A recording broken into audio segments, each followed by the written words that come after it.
You wake up on a Tuesday. You drink your coffee. You get dressed. Somewhere across town, a man in a suit is signing a piece of paper that means the country you live in does not exist anymore. By dinner, tanks will be in the square. By the weekend, your flag will be a piece of fabric in somebody's drawer. You will still have the coffee cup. That has happened more times than you would think. We are doing 7 of them today. 7 countries that actually existed with flags and stamps and governments and people who showed up to work on Monday morning and that lasted less than 12 months before they got absorbed, invaded, annexed, or in one case, literally blown up by the Italian Navy. And yeah, we are starting with that one, because if you are going to lead with something, lead with the country that the Italian Navy dynamited. Okay, 1968. An Italian civil engineer named Giorgio Rosa decides he has had enough of paying tax. Now, most of us, when we feel that way, we complain about it and then we pay it anyway. Giorgio Rosa built his own country. He constructed a steel platform in the Adriatic Sea, 11 kilometers off the coast of Rimini, just outside Italian territorial waters. 400 square meters of platform sitting on pylons he drove into the seabed himself, which I keep thinking about because I cannot build an IKEA wardrobe without crying. He put a restaurant on it, a bar, a post office, and a souvenir shop. And on the 1st of May, 1968, he declared the platform an independent nation, Republic of Rose Island. He made himself president, picked Esperanto as the official language for reasons I cannot explain, and started issuing his own currency and postage stamps out of the gift shop. The Italian government had opinions. They declared the whole thing a tax evasion scheme, which, yeah, obviously, and sent the Carabinieri out to occupy the platform. But here is the part that gets me. Occupying it was not enough. On the 13th of February, 1969, the Italian Navy arrived with explosives and blew the country up, physically demolished it. This makes Italy the only country in modern European history to use its own military to destroy its own claimed territory during peacetime. Giorgio Rosa watched his country get dynamited from the shore at Rimini. He lived another 40-plus years. He wrote a book about it. The book is really, really angry. Okay, that one was at least on purpose. This next one was an accident. The Treaty of Versailles, 1919. The Allies are carving up Germany into occupation zones. The French get this bit, the Americans get that bit, the British get the other bit. The way the treaty defines the zones is by drawing circles with a 30-kilometer radius around the cities of Mainz and Koblenz on the Rhine. Circles on a map. And it turns out, if you draw 2 circles on a map, the geometry does not always cover everything. Between the 2 circles, there was a small triangle of German land that was technically in nobody's occupation zone. 17,000 people lived there. The Allies just did not notice, or did not care enough to fix it. So the region looks at itself and goes, okay, nobody is in charge of us. Are we a country now? And the answer for about 5 months in 1919 was yes. They called it the Free State of Bottleneck because the territory was shaped like a bottleneck, which is honestly the most German thing I have ever heard. They appointed a mayor. They printed their own stamps. Their economy was entirely based on smuggling food and luxury goods between the French and American zones, because nobody could arrest them because they were not in any zone. They had a functional black market government running off geographical technicalities. The whole thing ended in January 1920 when the Allies finally looked at the map properly, went, oh, and redrew the lines. 5 months of accidental sovereignty. No war, no declaration of independence, just a cartographer getting bored halfway through the job. Staying in the general European disaster zone for one more, because it gets somehow worse. March 15th, 1939. Czechoslovakia is collapsing. Hitler is annexing Bohemia and Moravia. At the eastern end of the country, a region called Carpathian Ruthenia looks around and realizes if they do not declare independence right now, at this exact moment, they're going to be Hungarian territory by tomorrow. So they do. That morning, The president, a priest named Avgustin Voloshin, is sworn in the capital city of Hust. The parliament convenes. They start drafting a constitution. They name the country Carpatho-Ukraine. They raise a flag. By the afternoon, Hungarian tanks are crossing the border. Hungary, with Hitler's approval, has invaded. The country, which is still writing its own constitution, forms a militia called the Carpathian Sich and starts fighting back with rifles, a handful of machine guns, and, I am not making this up, a single armored car. The parliament votes to adopt the constitution at 3 p.m. Artillery is hitting the city. Shells are landing blocks from the parliament building. They finish the vote. They pass the constitution of a country that is, in real time, being invaded. Resistance lasts about 3 days. Estimated 5,000 people died fighting for a country that existed officially for less than 24 hours. This one genuinely got me. The parliament voted to adopt the constitution while the capital was under shell fire. They knew. They did it anyway.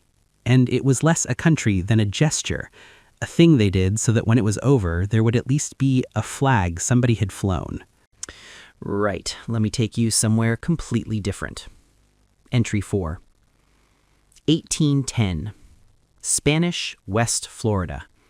This is a strip of land along the Gulf Coast, around modern-day Baton Rouge, which at the time is technically Spanish territory but full of American settlers who have been slowly moving in for about a decade.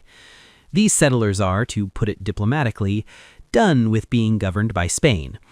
So on the 23rd of September 1810, a group of about 75 of them ride up to the Spanish fort at Baton Rouge, storm it, kill the commandant, lower the Spanish flag, and declare a brand new country, the Republic of West Florida. They elect a president, a man named Fulwar Skipwith, and they design a flag. Blue background, single white star. You have seen this flag. It was called the Bonnie Blue Flag, and it has shown up in American iconography for 2 centuries, mostly without anybody knowing where it originally came from. The country lasted 90 days. President Madison looked at the situation, went, "Yeah, that is ours, actually," and just annexed the territory in December. Skipwith, who had spent 3 months giving fiery speeches about how he would personally die defending the sovereignty of West Florida, surrendered 2 days after the U.S. marched in without firing a shot and went back to farming. I want to be clear, this all happened. The United States has a forgotten, short-lived country that the U.S. itself ate 3 months after it was founded. The flag is now in the Louisiana State Museum, and almost nobody who has ever seen it knows what it was originally for. Okay, halfway through.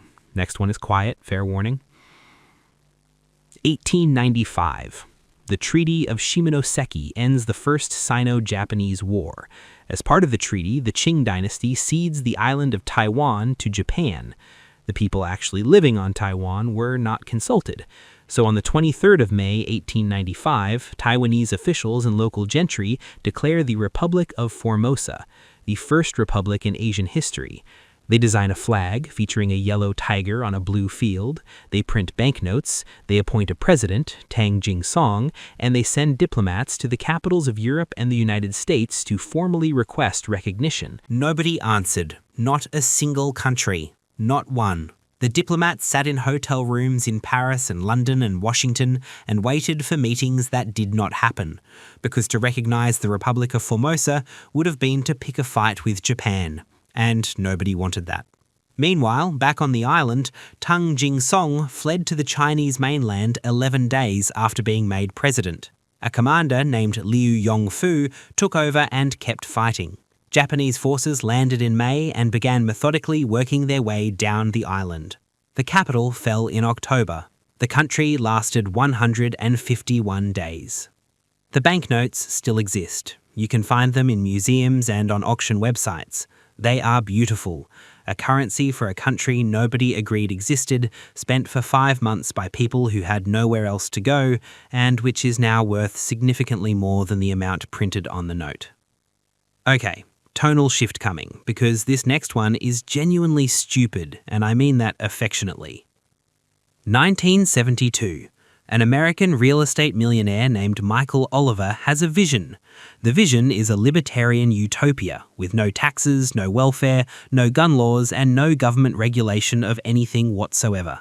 He looks around for an unoccupied piece of land on which to build this utopia. There is none, because every piece of land on Earth is already claimed by somebody. So he decides to make new land. He hires barges, he hires dump trucks, he fills them with sand, he sails the whole operation 435 kilometres south of Tonga to a submerged coral reef called the Minerva Reefs, and dumps sand on it until a tiny island pokes above the waves. On the 19th of January 1972, he plants a flag on the pile of sand and declares the Republic of Minerva. He announces a constitution. He starts minting currency called the Minerva dollar.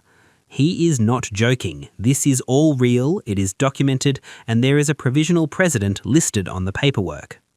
The King of Tonga, Taufehau Tepu IV, finds out about this. The King of Tonga is a man who weighed about 200 kilos, drove a London taxi as his personal vehicle, and did not tolerate nonsense of any kind. On the 15th of June 1972, he sails personally out to Minerva with a convict work crew and a brass band. Yeah, a brass band. They arrive at the reef, his work crew dismantles the sand pile with shovels, takes down the Minerva flag, and the brass band plays the Tongan national anthem over the waves while the country is being physically removed. The king officially claims the reef for the Kingdom of Tonga and sails home. The Republic of Minerva has since sunk back under the Pacific. You cannot visit it. The ocean ate it. If you try to Google Maps the location now, you will just see water. One more, and this one is my favourite, genuinely, and it is the one I want you to remember. September 1941. The German army has occupied Serbia. Yugoslav partisans under a commander named Josip Broz, better known as Tito, have been running a guerrilla campaign in the mountains. On the 24th of September, they take the town of Užice. And they do not just take it and run. They set up a country, a communist republic in the middle of Nazi-occupied Europe, surrounded on all sides by the Wehrmacht, with no air support, no allies, and no realistic chance of survival. And for 67 days, they run it. Properly run it. They seize a bank vault and turn it into an underground weapons factory producing 400 rifles a day. They publish a newspaper called Borba, which means struggle. They open a school, they open hospitals, they run courts with actual judges handing down actual rulings. They open a theatre. I want you to hold that detail. A theatre in a partisan republic that the Germans are bombing daily. On the 29th of November 1941, the Wehrmacht launches a massive offensive with tanks, air support and 30,000 men. The Republic has no answer for that. The partisans retreat into the mountains. The Germans take Užice back. The country is finished. But here is the thing. On the night the partisans knew they were going to lose, the theatre was putting on a performance. A Chekhov play. I cannot find out which one. There is disagreement in the sources about which play it was. The performance went ahead as scheduled. They finished it. Then they packed their weapons, collected the wounded, and walked into the mountains. I do not know what you do with a detail like that. I have been thinking about it for 3 days and I still do not know. So there you go, 7 countries. Some lasted 5 months, some lasted 1 afternoon. A few of them you can still find traces of if you know where to look. Old banknotes, a flag in a Louisiana museum, a dynamited platform 11 kilometres off Rimini that people still dive down to see the foundations of. Mostly, though, they are just stories now. People declared something, other people disagreed, the map got redrawn. The coffee cups are probably still in somebody's cupboard.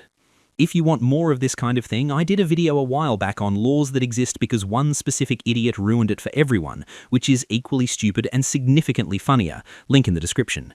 And if you have a country that existed for 5 minutes and I missed it, drop it in the comments because I will absolutely read every single one and probably make a sequel out of the best ones. And as always, bro, got you.